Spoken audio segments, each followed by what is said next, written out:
And now to the news.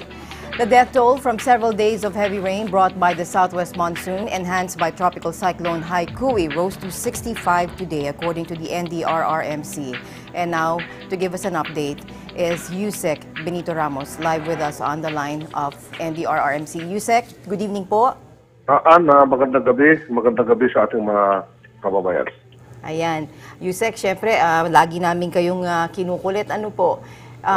Ano po ang latest po nating data, or meron na po ba kayong official statistics sa atin pong casualties, damage on properties and all that, and in your operations po? Opo, at ito nga ay hindi 65 yung narinig ko kanina. Ito ay 62. 62. Okay. Ang official death toll natin. Meron pang mga na-recover sila, pero hindi ko muna i-report dahil hindi sila identified. Hindi lang natin alam ito kung ano cause of death. Baka ito hindi related dito sa habagat. So, i-confirm lang natin na 62 ang official death toll natin ngayon. Ayan. And damage to properties, meron na po ba kayong data? Wala pa tayong complete report dito, Ann. Hintayin lang muna natin yung assessment ng DPWH, yung Department of Agriculture at saka ibang ahensya ng gobyerno para kumpleto yung report natin dahil kasalukuyan pa rin ngayon nag-assess sila. Opo. And then kasalukuyan pa rin nag-uulan kaya hindi pa natin alam kung ano pa ang salantahin nito. So we do not have an intelligent assessment as to how much is the cause of damage. Yusek, hanggang ngayon po ba meron pa rin tayong mga flooded areas at ano-ano po ito? Saan-saan po ito? Generally speaking, naghumupa na pero meron mga barangays na lubog pa rin sa baha. Lalo na dito dito sa may Kamanaba area.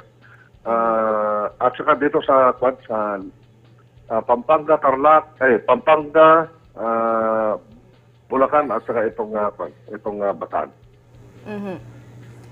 Sa Marikina po at Pasig, kumusta na po ang operations po natin dyan? Panakuyan pa rin yung cleanup operations at saka yung relief operations. Marami na rin na nakabalik sa kanilang mga tahanan, pero meron yung nandyan pa sa evacuation center, yung nawasak yung bahay. Wala nang bahay, wala na rin damit yung dalalang niya, wala rin sa pagkain. Kaya i-sustain lang natin ito. Ganito lang, yung habang ito yung Antipolo, San Mateo, Cainta, Marikina, nag-subside na. Pero yung tubig ng river na ito ay pupunta sa Laguna de Bay. So maski walang ulan, aapaw yung Manila Bay. Kaya ngayon kasalukuyan umaapaw yung Manila Bay. Then there are 17 municipalities sa Manila Bay. Yung Manila Bay na yan, exit point niya yung Pasig River. Iisa lang ang exit point niya. So it will take some time bago ito. Kagaya ng Condor, it took about 1 month bago nag-subside ang tubig sa Manila Bay. Kaya sa Laguna de Bay. Alright. Wala po ba kayong naiisip na parang permanenteng solusyon para dito? Dahil perennial problem naman natin itong flooding na to at lahat po ng ito ay, sabi nyo nga, lahat ay umaapaw papuntang Manila Bay nga. Pero yung mga flooded areas, they remain the same. Ano po? Opo. Every time there is a typhoon, the same problem, yung problem area. Maganda yung tanong mo, Ann. Wala ba kayo naisip na magandang solusyon dito? Ang sagot dyan, relocate. Relocate po. Once and for all, yes. Relocate. Para kung walang tao dyan, wala rin mamamatay. Pero that is one problem, one solution. To relocate. Okay, that is one solution you see po. Opo. One problem, one solution. The other problem is, paano yung livelihood nila? Example, yung mga tao nito, millions of them, we will relocate to a safer place. Where is that place? Kalinga Apayaw or Cagayan Valley. Okay, sa ano ang hanap buhay nila doon? Yun nga po Yun, sa dalawa ito, this is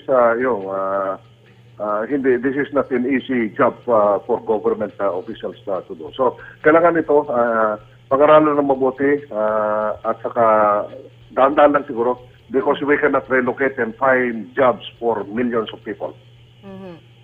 Okay, finally sir, baka meron kayong advisory sa amin o mga bilin sa mga aming mga nanonood po ng Eagle News Evening Edition po ngayon.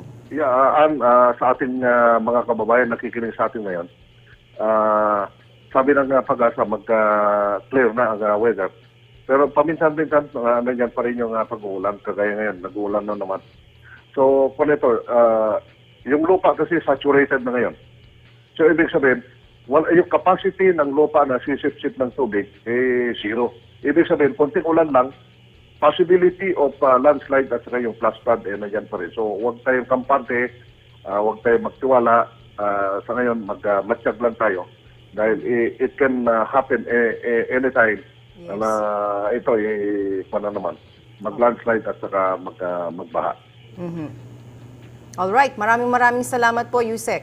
Maraming salamat, magandang gabi. Ayan, that was Yusek Benito Ramos, Executive Director of NDRRMC, and the solution he sees for now is to relocate the people in the shanties, in the areas, but the thing is, they wouldn't want to relocate because there's no possibility of livelihood in the areas that they want except to relocate. farming, of course. Yeah. But they want the big long income, term. which they think is found here in the city. So And they're looking at long-term solutions, hopefully. yes, that's what I'm asking him about. But I think they have other solutions, like the president is trying to build a dike, which we have on later. Yeah. Anyways, what do we have next? Marikina. Marikina. The Marikina River's water level is almost back to normal. Around noon, the river's level is at 14.8 meters, more than a meter higher than its normal level of 13 meters. And this is the reason why some residents have decided to go home. The number of evacuees have dipped to 37,636 in 29 evacuation centers. However, with the easing of the river, it had left garbage and mud in its wake. The local government of Marikina had started cleanup operations. Meanwhile, in Pasig, floodwaters are still up to thigh level, with waters even deeper in Pinagbuhatan. And this prompted the residents to come up with creative ways to go around the area. In Taytay, Rizal, meanwhile, the roads are now passable. However, most homes are still flooded and residents have opted to stay. And some residents said that it would be harder for them if they stayed in evacuation centers, particularly in Antonio Esguera Elementary School, as it's already cramped and they have no water, not enough food supply for all the evacuees. Kasi wala hong CR na nabarado pa yung CR namin dahil sobrang baha. Bakit hindi okay? Kasi baha. Baha? Dito, kumusta kayo dito sa evacuation? Hindi. Bakit hindi? Anong hirap? Bakit ka nahihirapan? Bakit ka nahihirapan dito? Kasi walang matutulog.